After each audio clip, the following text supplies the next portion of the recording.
ಈ ಕೌನ್ಸಿಲಿಂಗ್ ಆಪ್ತ ಸಮಾಲೋಚನೆ ಅಂತಕ್ಕಂಥದ್ದು ಇದು ನಮಗೆ ಭಾಳಷ್ಟು ಮುಖ್ಯವಾಗಿರ್ತದೆ. ಫಸ್ಟು ನಾವು ಅವ್ರಿಗೆ ಬಂದಿರತಕ್ಕಂಥವ್ರಿಗೆ HIV ನೆಗೆಟಿವ್ ಬಂದಿರತಕ್ಕಂಥವ್ರಿಗೂ ಸಹ ನಾವು ಅವರಿಗೆ ಮತ್ತೆ ಅವರು ರಿಸ್ಕ್ ಬಿಹೇವಿಯರಲ್ಲಿ ಏನಾದರೂ ಇತ್ತು ಅಂತಂದರೆ ಮತ್ತೆ 3 ತಿಂಗಳಲ್ಲಿ ಮತ್ತು 6 ತಿಂಗಳಲ್ಲಿ ಬಂದು ರಕ್ತ ಪರೀಕ್ಷೆ ಮಾಡ್ಕೊಳ್ಳೋದಕ್ಕೆ ಅವರಿಗೆ ಸಲಹೆ ಕೊಡ್ತೀವಿ.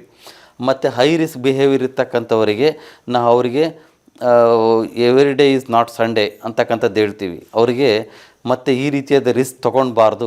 ABC ಮಂತ್ರವನ್ನು ನಾವು ಏನು ಹೇಳಿದ್ದೀವೋ ಅದನ್ನು ಒಂದು ಬ್ರಹ್ಮಚರ್ಯನ ಪಾಲಿಸ್ತಕ್ಕಂಥದ್ದು, ಎರಡನೇದು ಬಿ ಫೇತ್ಫುಲ್ ಆಗಿರ್ತಕ್ಕಂಥದ್ದು, ಗಂಡ ಹೆಂಡತಿ ಒಬ್ರಿಗೊಬ್ರಿಗೆ ಮದುವೆ ಆದ ನಂತರ. ಆಮೇಲೆ ನಂತರ ಅಂಥ ಸಂದರ್ಭ ಬಂತಂದರೆ ಕಾಂಡೋಮ್ ಯೂಸ್ ಮಾಡೋದಕ್ಕೂ ಸಹ ಆಪ್ತ ಸಮಾಲೋಚನೆಯಲ್ಲಿ ಹೇಳ್ತೀವಿ. ಮತ್ತು ಈ ಆಪ್ತ ಸಮಾಲೋಚನೆಯಲ್ಲಿ ನಾವು ಹೇಳ್ತಕ್ಕಂಥದ್ದು ನಾವು ಸ್ಟ್ರೈಟಾಗೆ ಹೇಳ್ಬೇಕಾಗುತ್ತೆ.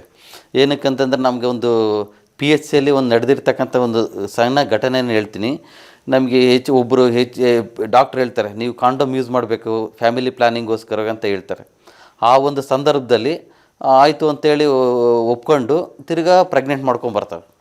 ಏನಕ್ಕೆ ಕಾಂಡೋಮ್ ಯೂಸ್ ಮಾಡೋಕ್ಕೆ ಹೇಳಿದ್ನಲ್ಲ ಅಂತಕ್ಕಂಥದ್ದು ಕೇಳ್ತಾನೆ ಡಾಕ್ಟ್ರು.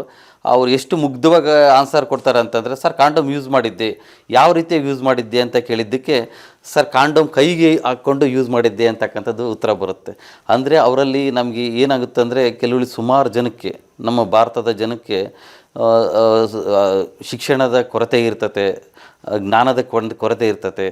ಅವರಿಗೆ ಇಷ್ಟೊಂದು ಜನಕ್ಕೆ ಕಾಂಡೋಮ್ ಅಂದರೆ ಏನಂತ ಗೊತ್ತಿರೋದಿಲ್ಲೇನಿಲ್ಲ, ಇರೋದಂದರೆ ಏನಂತ ಗೊತ್ತಿರೋದಿಲ್ಲೇನಿಲ್ಲ. ಜೊತೆಯಲ್ಲಿ ಯಾವ ರೀತಿಯಾಗಿ ಬಳಸ್ಬೇಕಂತಕ್ಕಂಥದ್ದು ಸಹ ಅವ್ರಿಗೆ ಗೊತ್ತಿರೋದಿಲ್ಲ. ನಾವು ಇದನ್ನು ಆಪ್ತ ಸಮಾಲೋಚನೆಯಲ್ಲಿ ಭಾಳಷ್ಟು ಮಹತ್ವ ಕೊಟ್ಟು ಅಂಥ ರಿಸ್ಕ್ ಇರ್ತಕ್ಕಂಥವರಿಗೆ ಕಾಂಡೋಮ್ ಡೆಮಾನ್ಸ್ಟ್ರೇಷನ್ ಸಹ ಪೆನ್ನಿಸ್ ಮಾಡಲು ತಗೊಂಡು ಅವ್ರಿಗೆ ಕಾಂಡೋಮ್ ಡೆಮಾನ್ಸ್ಟ್ರೇಷನ್ ಸಹ ನೀಡಿ ಅವ್ರಿಗೆ ಸಂಪೂರ್ಣವಾದಂತಹ ಮಾಹಿತಿಯನ್ನು ಈ ಆಪ್ತ ಸಮಾಲೋಚನೆಯಲ್ಲಿ ಕೊಡ್ತೀವಿ.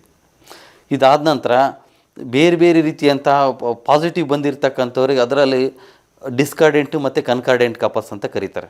ಅಂದರೆ ಡಿಸ್ಕಾರ್ಡೆಂಟ್ ಕಪಲ್ ಅಂತಂದರೆ ಗಂಡ ಪಾಸಿಟಿವ್ ಇರ್ತಾನೆ, ಹೆಂಡತಿ ನೆಗೆಟಿವ್ ಇರ್ತಾರೆ. ಕನ್ಕಾರ್ಡೆಂಟ್ ಕಪಲ್ ಅಂದರೆ ಬೋತ್ ಆರ್ ಪಾಸಿಟಿವ್, ಗಂಡ ಹೆಂಡತಿ ಇಬ್ಬರೂ ಸಹ ಪಾಸಿಟಿವ್ ಇರ್ತಾರೆ. ಇಬ್ಬರು ಪಾಸಿಟಿವ್ ಇದ್ದರೆ ಅಂತ ದೊಡ್ಡ ಸಮಸ್ಯೆ ಆಗೋದಿಲ್ಲೇನಿಲ್ಲ, ಅವ್ರಿಗೆ ಕೌನ್ಸಿಲಿಂಗ್ ಮಾಡಿ ಹೇಳ್ಬಿಡ್ಬೋದು. ಅಂದರೆ ಗಂಡ ಪಾಸಿಟಿವ್ ಹೆಂಡತಿ ನೆಗೆಟಿವ್ ಇದ್ದಾಗ ಹೆಣ್ಣು ಕ್ಷಮಾಯಧರಿತ್ರಿ, ಹೆಣ್ಣು ಕ್ಷಮಿಸಿ ಅವರನ್ನು ಆದಷ್ಟು ಮಟ್ಟಿಗೆ ಒಪ್ಕೊಳ್ತಕ್ಕಂಥ ಚಾನ್ಸಸ್ ಭಾಳಷ್ಟು ಇರುತ್ತೆ. ಆದರೆ ಹೆಂಡತಿ ಪಾಸಿಟಿವ್ ಇದ್ದು ಗಂಡ ನೆಗೆಟಿವ್ ಇತ್ತು ಅಂತಂದರೆ ಪುರುಷ ಪ್ರಧಾನವಾದಂಥ ಸಮಾಜದಲ್ಲಿ ಒಪ್ಕೊಳ್ತಕ್ಕಂಥದ್ದು ಕಷ್ಟ ಇರ್ತದೆ. ಈ ಒಂದು ಸಂದರ್ಭದಲ್ಲಿ ಆಪ್ತ ಸಮಾಲೋಚನೆಯೇ ಬಿಗ್ ಇಂಪಾರ್ಟೆಂಟ್ ರೋಲ್ ಆಗುತ್ತೆ. ಯಾಕಂದರೆ ಅವರಿಗೆ ಭಾಳಷ್ಟು ಮಹತ್ವ ಕೊಟ್ಬಿಟ್ಟು ಅವರಿಗೆ ಆಪ್ತ ಸಮಾಲೋಚನೆ ಮಾಡಬೇಕಾಗ್ತದೆ. ಅವರಿಗೆ ಸಾಕಷ್ಟು ಮಾಹಿತಿಯನ್ನು ಕೊಟ್ಟು HIV ಏಡ್ಸ್ ಅಂತಕ್ಕಂಥದ್ದು ಕೇವಲ ಸೆಕ್ಷುಯಲಿ ಇಂದೆಲ್ಲ ಇಲ್ಲಲ್ಲ, ಬೇರೆ ಮಾರ್ಗಗಳಿಂದನೂ ಬರ್ಬೋದು ಅಂತಕ್ಕಂಥದ್ದು ಅವರಿಗೆ ಒತ್ತಿ ಹೇಳೋದ್ರ ಮುಖಾಂತರವಾಗಿ ಅವರಿಗೆ ಕೌನ್ಸಿಲಿಂಗ್ ಆಪ್ತ ಸಮಾಲೋಚನೆ ಬೇಕಾಗುತ್ತೆ, ಕೌನ್ಸಿಲಿಂಗ್ ಬೇಕಾಗುತ್ತೆ. ಇದಾದ ನಂತರ ಬೇರೆ ಬೇರೆ ಪಾಸಿಟಿವ್ ಅಂದ ತಕ್ಷಣವೇ ಕೆಲವರು HIV ಏಡ್ಸ್ನ ಒಪ್ಕೊಳಕ್ಕೆ ನನಗೆ ಬಂದಿರೋಕ್ಕೆ ಚಾನ್ಸಸ್ಸೇ ಇಲ್ಲ ಅಂತಕ್ಕಂಥದ್ದು ವಾದಿ ಮಾಡ್ತಾರೆ. ಬೇರೆ ಬೇರೆ ರೀತಿಯಂತಹ ಅವರು ಒಪ್ಕೊಳಕ್ಕೆ ರೆಡಿ ಆಗಿದ್ದೇನಿಲ್ಲ. ಆ ಒಂದು ಸಂದರ್ಭದಲ್ಲಿ ಅವರಿಗೆ ಕೆಲವ್ರಿಗೂ ನನಗೆ ಜೀವನನೇ ಬೇಡ ಅಂತಕ್ಕಂಥದ್ದು ಇದು ಹೇಳ್ತಾರೆ. ಅವ್ರಿಗೆ ಹೇಳ್ತಕ್ಕಂಥದ್ದು ಒಂದೇ ಮಾತು ಅಂತಂದರೆ, ನಾ ಕೊಡ್ತಕ್ಕಂಥ ಟ್ರೀಟ್ಮೆಂಟ್ ಜೊತೆ ಅರ್ಧ ಟ್ರೀಟ್ಮೆಂಟ್ ನಿಮ್ಮ ಕೈಯಲ್ಲಿರುತ್ತೆ, ಇನ್ನು ಅರ್ಧ ಟ್ರೀಟ್ಮೆಂಟ್ ನಾವು ಕೊಡೋದಂತ ಹೇಳ್ತಿರ್ತೀವಿ.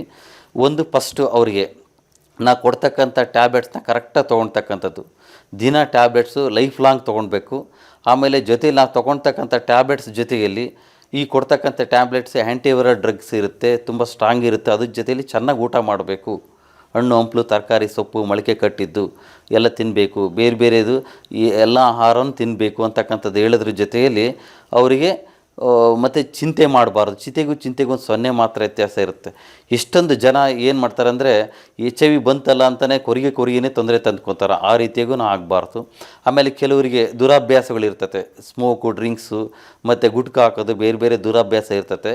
ಈ ಎಲ್ಲ ದುರಾಭ್ಯಾಸಗಳನ್ನು ದೂರ ಇರೋದ್ರ ಮುಖಾಂತರವಾಗಿ ಸಹ HIV ನಾವು ಸಾಕಷ್ಟು ಸಹ HIV ನಾವು ಸಾಕಷ್ಟು ಸಹ ನಾವು ದೂರ ಇರ್ಬೋದು. HIV ಏಡ್ಸ್ ಸೋಂಕಿತವ್ರಿಗೆ ಹೇಳ್ತಕ್ಕಂಥದ್ದು ಒಂದಂದರೆ, ಅರ್ಧ ಟ್ರೀಟ್ಮೆಂಟು ನಾವು ಕೊಡೋದ್ರಲ್ಲಿ ಇರ್ತದೆ, ಇನ್ನು ಅರ್ಧ ಟ್ರೀಟ್ಮೆಂಟ್ ನಿಮ್ಮಲ್ಲಿ ಇರುತ್ತೆ ಅಂತಕ್ಕಂಥದ್ದು. ಜೊತೆಯಲ್ಲಿ ಸುಮಾರು ಜನ ಕೇಳೋದು ಏನಂತಂದರೆ, ನಮಗೆ ಸರ್ ಹ್ಯಾಡ್ಸ್ಗಳು ನೋಡ್ತೀವಿ ಆಯುರ್ವೇದಿಕ್ನಲ್ಲಿ, ಇದರಲ್ಲಿ ಹೋಗುತ್ತಾ ಅಂತ ಕೇಳ್ತಾರೆ.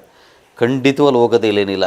ಏನಕ್ಕಂದ್ರೆ ಆ ರೀತಿಯಾಗಿ ಹೋಗೋದಾಗಿದ್ದರೆ ಅವರಿಗೆ ಖಂಡಿತವಾಗಲೂ ಇದು ವೈದ್ಯಕೀಯ ಕ್ಷೇತ್ರದಲ್ಲಿ ಅವ್ರಿಗೆ ನೋಬೆಲ್ ಪ್ರಶಸ್ತಿ ಸಿಗ್ತಿತ್ತು.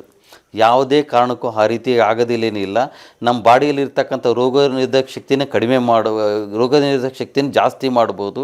ಅಷ್ಟೇ ಬಿಟ್ಟರೆ ಇದನ್ನು ಕ್ಯೂರ್ ಮಾಡೋಂತಹ ಯಾವುದೇ ರೀತಿಯಂಥ ಬೇರೆ ಟ್ರೀಟ್ಮೆಂಟ್ ಇಲ್ಲ, ಏನಿಲ್ಲ. ಆದರೆ ಬೇರೆ ಟ್ರೀಟ್ಮೆಂಟ್ನ ಬೇರೆ ಬೇರೆ ವಿಧದಲ್ಲಿ ಕಂಡುಹಿಡಿತಿದ್ದಾರೆ. ಅದು WHO ಲೆವೆಲಲ್ಲಾಗಿರ್ಬೋದು, ICMR ಅಂತಿದೆ, Indian council of medical research ಅಂತಕ್ಕಂಥದ್ದು, ಮತ್ತು NARI ಅಂತಿದೆ, ನ್ಯಾಷನಲ್ ಏಡ್ಸ್ ರಿಸರ್ಚ್ ಇನ್ಸ್ಟಿಟ್ಯೂಟ್ ಅಂತಕ್ಕಂಥದ್ದು. ಇಲ್ಲಿ ಎಲ್ಲನೂ ಸಹ ಪ್ರಯೋಗಗಳೆಲ್ಲ ನಡೀತಾ ಇದ್ದೇವೆ. ಆಮೇಲೆ ಇಲ್ಲಿ ಎಲ್ಲನೂ ಸಹ ಸಾಕಷ್ಟು ಪ್ರಯೋಗಗಳ ಮುಖಾಂತರ ಕೆಲವೆಲ್ಲನೂ ಸಹ ಭಾಳಷ್ಟು ಆಶಾದಾಯಕವಾದಂಥ ಮನೋಭಾವನೆ ಬರ್ತಾ ಇದೆ ನಮ್ಮಲ್ಲಿ. ಜೊತೆಯಲ್ಲಿ ಈ ಕಾಯಿಲೆಗಳು ಏನೇ ಬಂದರೂ ಸಹ ಇದಕ್ಕೆ ಯಾವುದೇ ರೀತಿಯಂತಹ ಚಿಕಿತ್ಸೆ ಬಂದರೂ ಸಹ ಇದು ಗೌರ್ಮೆಂಟ್ ಮುಖಾಂತರ ಬರುತ್ತೆ. ಯಾವುದೇ ರೀತಿಯಂತಹ ಇದು ಬರೋದಿಲ್ಲೇನಿಲ್ಲ, ಅದು ಗೌರ್ಮೆಂಟ್ ಮುಖಾಂತರವಾಗಿ ಬರುತ್ತೆ.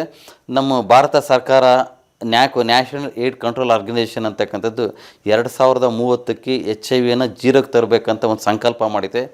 ಆ ಒಂದು ಸಂದರ್ಭದೊಳಗಡೆನೇ HIV ಪೇಷಂಟ್ ಸೋಂಕಿತರಿಗೆ ಮತ್ತು ಬೇರೆಯವರಿಗೂ ಮಾತ್ರ ವ್ಯಾಕ್ಸಿನ್ ಅಂತಕ್ಕಂಥದ್ದು ಬರುತ್ತೆ ಅನ್ನೋದೊಂದು ಆಶಾ ಮನೋಭಾವನೆ ಹೊಂದಿದ್ದೀವಿ.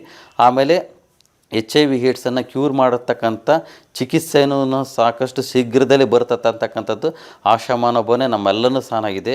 ದಯವಿಟ್ಟು ಇದನ್ನು ಎಲ್ಲರೂ ಆಶಾ ಮನೋಭಾವನೆಯಾಗಿ ಇಟ್ಕೊಳ್ಬೇಕು.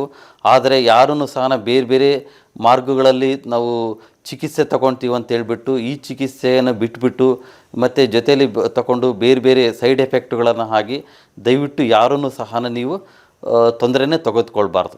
HIV ಸೋಂಕಿತರು ಫಸ್ಟಿಗೆ ಅವರು ಎದುರ್ತಕ್ಕಂಥದ್ದು ಸಾವಿಗಿಂತ ಹೆಚ್ಚಾಗಿ ಎದುರ್ತಕ್ಕಂಥದ್ದು ಸ್ಟಿಗ್ಮಾ ಡಿಸ್ಕ್ರಿಮಿನೇಷನಿಂದ, ಅಂದರೆ ಕಳಂಕ ಮತ್ತು ತಾರತಮ್ಯದಿಂದ. ಈ ಕಳಂಕ ಮತ್ತು ತಾರತಮ್ಯ ಅಂತಕ್ಕಂಥದ್ದು ನಾವು ಸಾಕಷ್ಟು ಸಹ ICTC ಕೇಂದ್ರಗಳಲ್ಲಿ ದೂರ ಮಾಡ್ತಾಯಿದ್ದೀವಿ.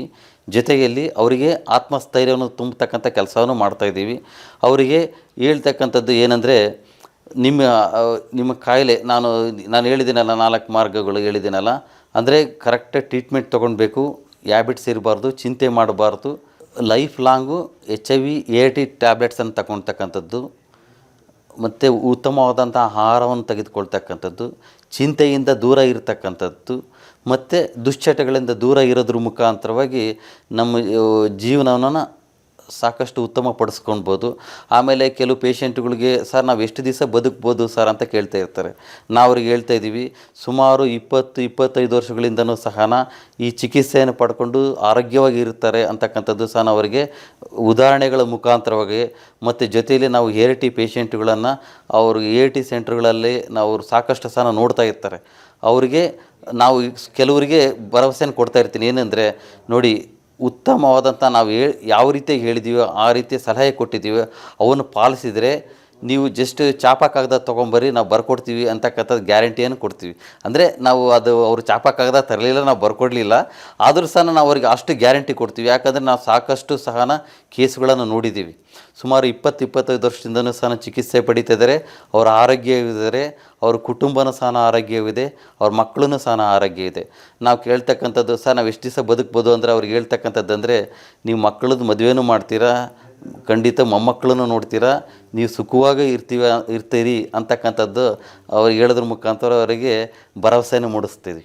ಸ್ವಾದಿಷ್ಟತೆಯ ಸ್ವಾದ, ತಾಜಾತನದ ಆಹ್ಲಾದ, ಉತ್ತಮ ಆರೋಗ್ಯ ಮತ್ತು ಹೆಚ್ಚಿನ ರೋಗ ನಿರೋಧಕ ಶಕ್ತಿಯ ವೃದ್ಧಿಗೆ ಈಗ ನಿಮಗೆ ಸಿಗುತ್ತಿದೆ ಉತ್ತಮ ಗುಣಮಟ್ಟದ ಪೌಷ್ಟಿಕಾಂಶ Shri Vaidik millet health mix. ಇದು ಸಿರಿಧಾನ್ಯಗಳ ಸಂಪತ್ತು.